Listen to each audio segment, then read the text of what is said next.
नमस्कार, संकल्प न्यूज में आपका स्वागत है। मैं हूं आलोक शर्मा। आइए नजर डालते हैं आज की मुख्य खबरों पर।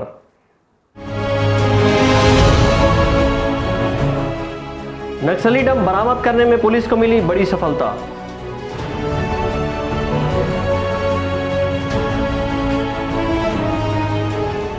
शहादत की 11वीं बरसी पर वीर सपूतों को किया गया नमन।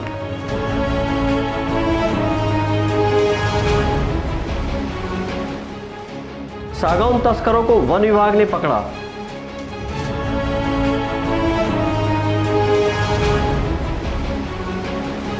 और जिले भर में पहले ही दिन खाली चली अधिकांश बसें। अब खबरें विस्तार से। राजनांदगांव जिला पुलिस को बड़ी सफलता मिली है। जिले के अलग अलग क्षेत्रों से नक्सली डंप को हासिल किया है, जिसमें सैकड़ों कारतूस बरामद किए गए हैं।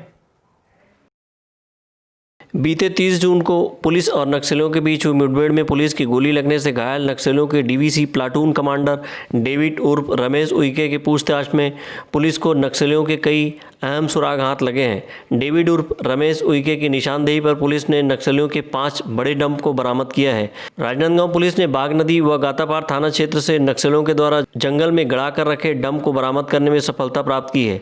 गातापार थाना क्षेत्र के अंतर्गत पुलिस ने धोबेदल्ली, मांगी टोला और छुई पानी से 4 अलग अलग जगह में नक्सलियों द्वारा गड़ा कर रखे गए डंप को बरामद किया है। वहीं बाग नदी थाना क्षेत्र के अंतर्गत ग्राम कन्हार टोला और शेर पार के जंगल से नक्सलियों का एक डंप बरामद हुआ है। प्रेस कॉन्फ्रेंस कर राजनांदगांव पुलिस अधीक्षक ने बरामद हुए डंप का खुलासा किया। करीब 12-14 दिन पहले जो एक खूंखार नक्सली हम लोगों ने घायल अवस्था में पकड़ा था, उससे पूछताछ पे उसकी निशानदेही पे हमने पिछले हफ्ते में 3 डंप सर्च किए दर्रे कसा एरिया में, जिसमें से एक डंप में बहुत भारी मात्रा में एम्यूनिशन कारतूस मिले हैं। करीब 975 राउंड है, अलग अलग वेपन के अलग अलग नफरी में हैं।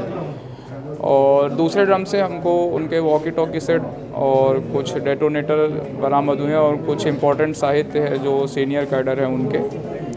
और एक तीसरे डंप से जो डेली यूज के सामान, राशन वोशन और दूध और पॉलीथीन और ये सब था, रेनकोट और वो सब रिकवर हुआ है।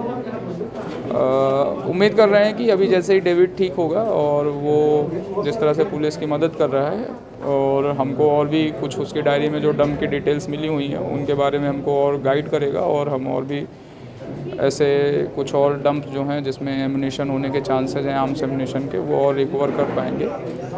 और अगर अच्छे मदद करेगा तो हमें उम्मीद है कि और भी सारे जो इम्पोर्टेंट नक्सली कैडर हैं वो लोग भी मतलब हमारे संपर्क में आएंगे। एक राउंड है जो .38 के जैसा ही है, बट उससे थोड़ा सा लेंथ में उसको बड़ा है। वो एक यूनिक राउंड जैसा लगा, जिसका पता करने पे ऐसा लग रहा है कि वो कोई चीनी पिस्टल बनकर आती है, उसके राउंड है। कंफर्म करना अभी मतलब बाकी है, और पिस्टल का अगर कोई ऐसा मुझे दिखा तो मैं कोशिश करूंगा कि ये कंफर्मेशन हो जाए कि किस टाइप का राउंड है। राजनांदगांव जिला पुलिस बल, डीआरजी, छत्तीसगढ़ बल, छत्तीसगढ़ सशस्त्र बल और बीडीएस की संयुक्त टीम की इस कार्रवाई में पुलिस ने जंगल के बीच स्टील डिब्बे में गड़ा कर रखे गए नक्सलियों के डंप से AK-47 के 35 नग कारतूस, 12 बोर बंदूक के 15 नग कारतूस, 9 MM पिस्टल के 345 नग कारतूस, SLR राइफल के 169 नग कारतूस, 303 बोर राइफल के 165 नग कारतूस, 22 बोर के 135 नग कारतूस, वहीं चाइना मॉडल पिस्टल के 114 नग कारतूस सहित कुल 975 नग कारतूस बरामद किया गया है। इसके अलावा 6 नग डेटोनेटर, 12 नग वायरलेस की वाकी टाकी सहित नक्सल साहित्य बरामद करने में पुलिस को सफलता मिली है। अंकालू साहू, अवधेश यादव और परवानंद रजक के साथ हफीज़ खान, संकल्प न्यूज़।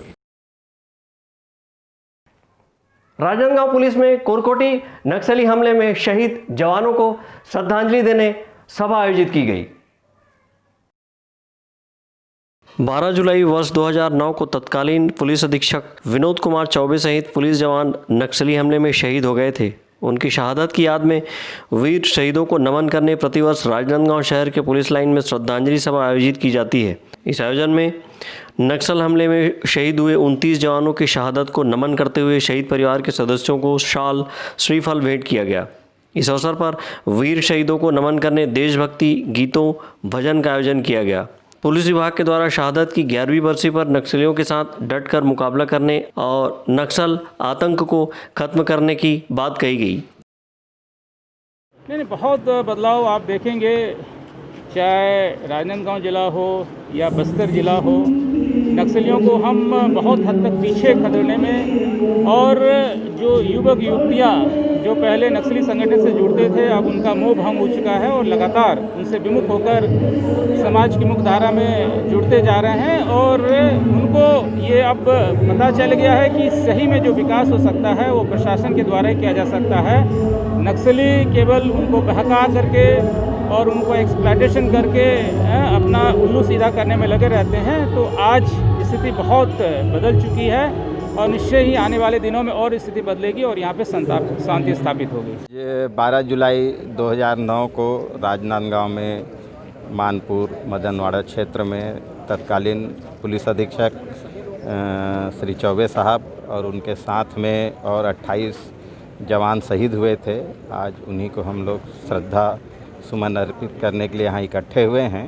मैं सभी शहीद जवानों को अपनी ओर से विनम्र श्रद्धांजलि अर्पित करता हूं और उम्मीद करता हूं कि जिन चीज़ों को लेके, जिन कार्यों को लेके वो सभी शहीद हुए थे, उनके सपनों को हम पूरा करेंगे और निकट भविष्य में राजनांदगांव जिला नक्सली प्रभाव से मुक्त होगा और लोग शांति और अमन से जी सकेंगे।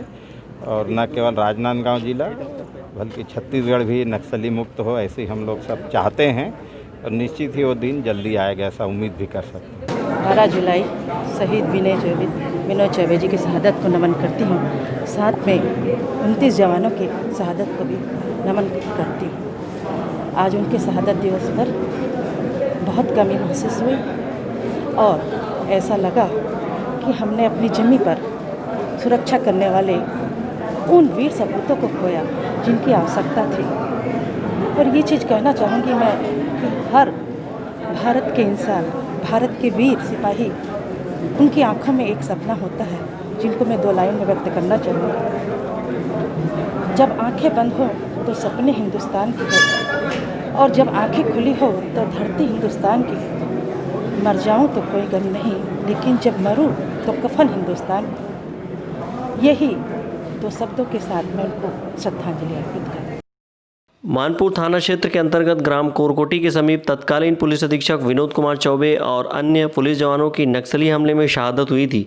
उनकी शहादत की बरसी पर राजनांदगांव पुलिस विभाग के द्वारा इस दिन को शहीद दिवस के रूप में मनाया जाता है, जिसमें नक्सल हमले में जिले भर के शहीदों को श्रद्धा सुमन अर्पित किया जाता है। शहर के पुलिस लाइन में बने इस शहीद स्मारक में पुलिस विभाग व जनप्रतिनिधियों सहित शहीद परिवार के लोगों ने पुष्पांजलि अर्पित की। वहीं राजनांदगांव शहर के प्यारेलाल चौक में स्वर्गीय शहीद विनोद चौबे की प्रतिमा पर भी पुष्पांजलि अर्पित कर वीर शहीदों की शहादत को नमन किया गया। शहीद दिवस के अवसर पर शहर के पुलिस लाइन में आयोजित श्रद्धांजलि सभा में शहीदों की तस्वीरों को रखकर उन्हें शहर के गणमान्य नागरिक, जनप्रतिनिधियों, पत्रकारों और पुलिस विभाग से जुड़े अधिकारी कर्मचारियों के द्वारा पुष्पांजलि अर्पित की गई। इस अवसर पर शहीदों की याद में वृक्षारोपण और रक्तदान शिविर का आयोजन भी किया गया। अंकालू साहू और अवधेश यादव के साथ परमानंद रजक, संकल्प न्यूज़। इधर खैरागढ़ थाने में भी शहीदों को श्रद्धांजलि दी गई। शहीद निकेश यादव के नाम से थाना परिसर में सभा कक्ष निर्मित किया गया है। राजनांदगांव जिले के खैरागढ़ थाना परिसर में श्रद्धांजलि सभा का आयोजन किया गया और शहीद के परिजनों, नगर के गणमान्य नागरिक सहित पुलिस जवानों ने अमर शहीद जवानों को पुष्पांजलि दी। इस दौरान शहीद के तैल चित्र के समक्ष दीप प्रज्वलित किया गया और पुष्प अर्पित की गई। इस दौरान सभी की आंखें नम रही।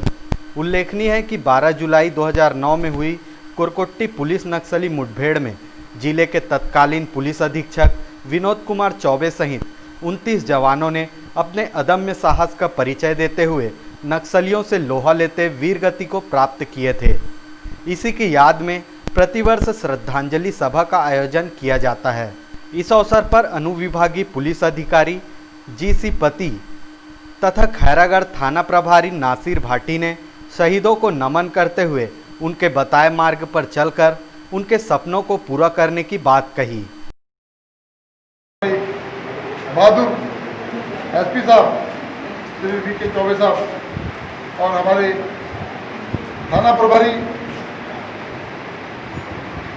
विनोद ध्रुव, गणेश साहू, कोमल आदि और अन्य जवान नक्सलियों से उन्मूलन के लिए जब वो मानपुर से कुरकुट्टी कोका रोड में जा रहे थे तो कुरकुट्टी में रोड के किनारे नक्सली घात लगाए हुए छिपे हुए थे। इस चीज़ का उन्होंने छिपकर पुलिस पार्टी के ऊपर हमला किया, जिसपे हमारे पुलिस विभाग के वीर 29 जवान और श्रीमान पुलिस अधीक्षक महोदय शहीद हो गए, लेकिन बहादुरी से लड़े। इस अवसर पर आज शहादत कार्यक्रम कर श्रद्धांजलि का आयोजन किया गया था। इस अवसर पर नगर के लाडले सपूत शहीद निकेश यादव के नाम से खैरागढ़ थाना भवन में सभा कक्ष का लोकार्पण शहीद के परिजनों ने किया। कार्यक्रम के दौरान शहीदों के परिजन, नगर के गणमान्य नागरिक, खैरागढ़ पुलिस के अधिकारी कर्मचारी बड़ी संख्या में उपस्थित थे। खैरागढ़ से सहयोगी सोन कुमार सिन्हा की रिपोर्ट, संकल्प न्यूज। राजनांदगांव जिले में लगभग 5 महीने बाद बसें चली, लेकिन सवारियों की कमी की वजह से बसें खाली ही चली। कोरोना संक्रमण को देखते हुए शासन के निर्देश पर सार्वजनिक परिवहन सुविधाओं को बंद कर दिया गया था। इसमें ऑटो और बस भी लगभग 5 माह से बंद थे। राजनांदगांव जिले में बस सेवा शुरू करने के लिए प्रशासन के द्वारा बस ऑपरेटरों को निर्देशित किया गया था, लेकिन कुछ मांगों के तहत बस ऑपरेटर बसें नहीं चला रहे थे। वहीं बीते 4 जुलाई को बस ऑपरेटरों की बैठक के बाद बस ऑपरेटरों ने 1 सप्ताह का समय शासन प्रशासन से बस चलाने हेतु मांगा था, जिसके बाद आज राजनांदगांव जिले से विभिन्न क्षेत्रों के लिए बस सेवा शुरू की गई। बस ऑपरेटर अभी महज 10% बस ही चला रहे हैं, क्योंकि कोरोना वायरस के चलते ज़्यादातर लोग आवागमन नहीं कर रहे हैं। यही वजह है कि बस में सवारियां भी नहीं मिल रही है। आज पहले दिन राजनांदगांव में बसें खाली ही चली। काम के सिलसिले में अन्य क्षेत्रों में आवागमन करने वाले लोग भी निजी वाहन से एक दूसरे की सहायता कर अपने गंतव्य की ओर जा रहे हैं। ऐसे में बस में सवारियों का टोटा बना हुआ है। बस एवं मिनी बस ऑपरेटर संघ के अध्यक्ष रईस अहमद शकील ने कहा कि शासन के आदेश के बाद उन्होंने बस सेवा तो शुरू कर दी है, लेकिन सवारियां नहीं मिलने के चलते बस चलाने में पहले दिन नुकसान उठाना पड़ा। बस ऑपरेटर संघ के अध्यक्ष रईस अहमद शकील ने कहा कि अगर यही हालत रही तो वह नुकसान उठाकर बस नहीं चला पाएंगे। 4/7/2020 को हमने एक जिला बस मैनेजर ऑपरेटर संघ की बैठक रखी थी सर्किट हाउस में। सभी ऑपरेटरों को हमने बुलाया था और कहा था कि शासन ने आदेश किया है, गाड़ी हमको चालू करना है। तो सभी ऑपरेटरों ने पूरे मार्ग के राजनांदगांव जिले के अपनी अपनी बातें रखी तो उन्होंने कहा था कि 1 हफ्ते हम बात चालू करेंगे। तो आज 1 हफ्ता खत्म हो गया है। आज सोमवार से कुछ मार्गों में गाड़ियाँ चालू हुई है। दुर्ग रोड में गाड़ी चल रही है, खैरागढ़ में चल रही है, छुरिया में चल रही है और इधर बालोद, दल्ली, भानु प्रताप रूट में रोड चल रही है। लेकिन सवारियों का पूरा अभाव है। कई गाड़ियाँ खाली चल रही है, कई गाड़ी में 1 या 2 सवारी है। तो अभी छत्तीसगढ़ में 1 हफ्ते पहले से गाड़ियाँ चालू हो गई थी, लेकिन उन रोडों में भी सवारी नहीं थी, जिसकी वजह से कोई ऑपरेटर ने अपने वाहन संचालन बंद कर दिया। यहाँ भी हम 1, 2, 3 दिन देखेंगे स्थिति, और ज़्यादा स्थिति अगर नगर में रहेगी सवारी तो हमें गाड़ी चलाना हम असमर्थ रहेंगे। और जैसा कि देखा जा रहा है कि पैसेंजर निकल नहीं रहे हैं कोरोना की वजह से, और कुछ जो डेली बेसिस सवारियां हैं वो आपस में कंट्रीब्यूट करके कारों में चले जाते हैं, आपस में कंट्रीब्यूट कर लेते हैं पेट्रोल का, डीजल का, और कुछ लोगों ने बाइक से जाना चालू कर दिया। तो वर्तमान में तो फिलहाल कोरोना का काफ़ी ज़्यादा डर है सवारियों में, और सवारियाँ निकल नहीं रही। हम चलाएं, आज की स्थिति सुबह से जो गाड़ियाँ निकली उसमें 1 सवारी 2 सवारी, उससे ज़्यादा सवारियाँ नहीं थी। तो ऐसी स्थिति में ज़्यादा घाटा, अगर बहुत ज़्यादा घाटा होगा तो हम सभी ऑपरेटर गाड़ी चलाने में असमर्थ रहेंगे। राजनांदगांव शहर के नए और पुराने बस स्टैंड में बसें खड़ी हुई है। वहीं महज पुराने बस स्टैंड से ही बस सेवा शुरू की गई, क्योंकि नए बस स्टैंड को कंटेनमेंट जोन घोषित कर पूरी तरह से बंद कर दिया गया है। यहाँ पर एक बोर्ड भी चस्पा है जिसमें पत्रकार, जनप्रतिनिधि, समाज सेवी और आम लोगों को भी बस स्टैंड में प्रवेश की मनाही है। ऐसे में नए बस स्टैंड के समीप से ही महज 1-2 बस ही रवाना हुई। वहीं शहर में ऑटो चालकों को भी राहत मिली है। आज से ऑटो शुरू हुआ है। शहर के भीतर ऑटो चालक को सवारियाँ मिल रही है, लेकिन बस के लिए सवारियां नहीं मिलने से आगामी दिनों में बस सेवा के सुचारू रूप में बाधा आ सकती है। अंकालू साहू के साथ हफीज़ खान, संकल्प न्यूज़। अब वक्त है ब्रेक का। ब्रेक के बाद आप देखेंगे सागौन तस्करी का मामला।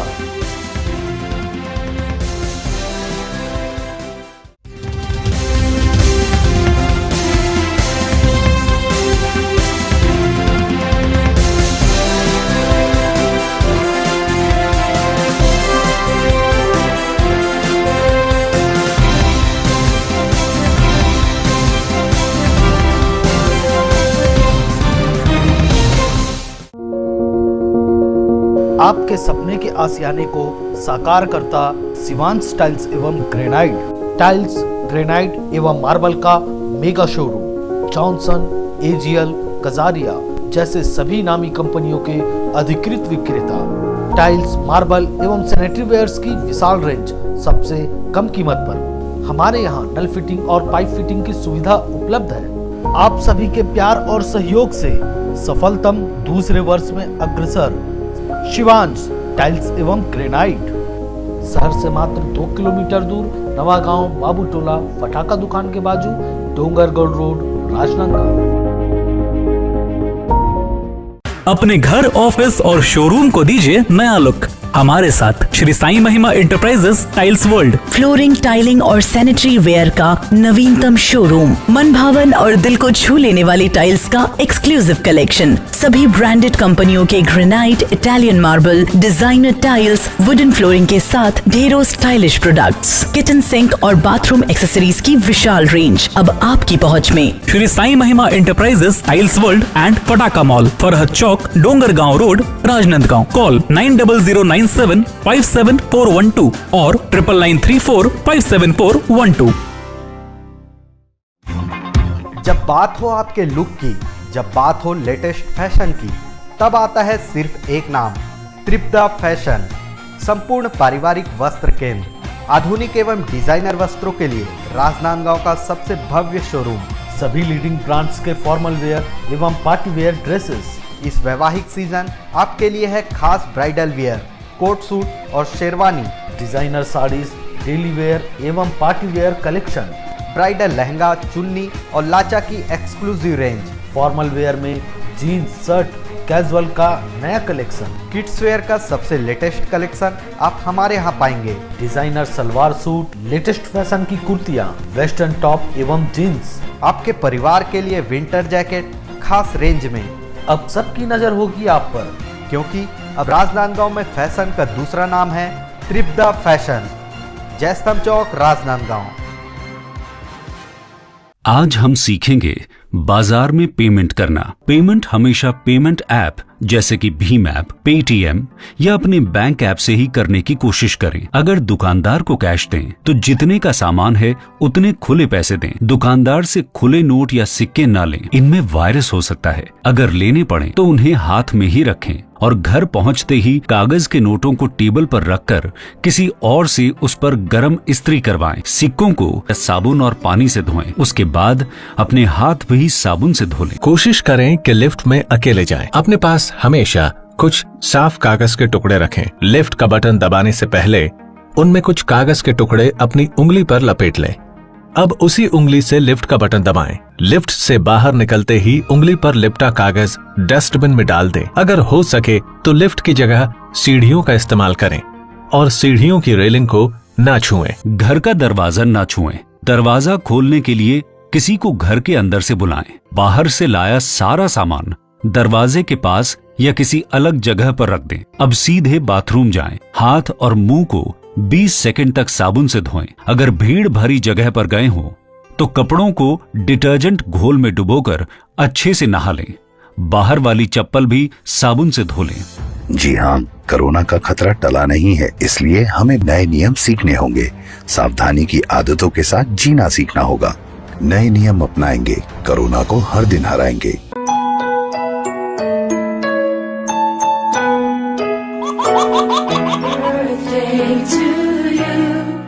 आप अपने बच्चे के जन्मदिन को बनाइए खास संकल्प केबल नेटवर्क के साथ।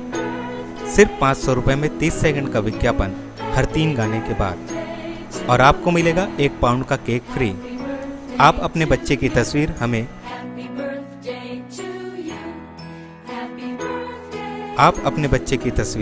हमें व्हाट्सएप के इन नंबरों पर भेज सकते हैं।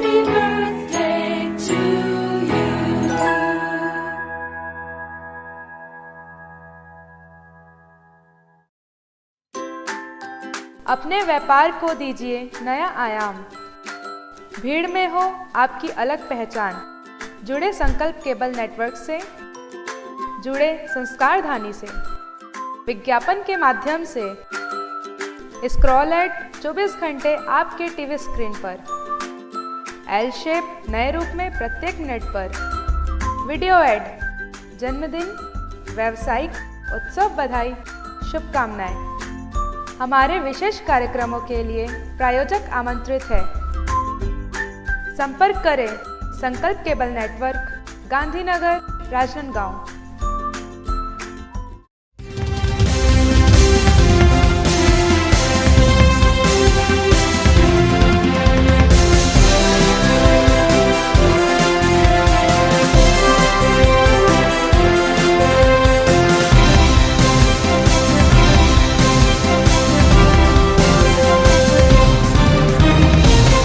ब्रेक के बाद आपका स्वागत है।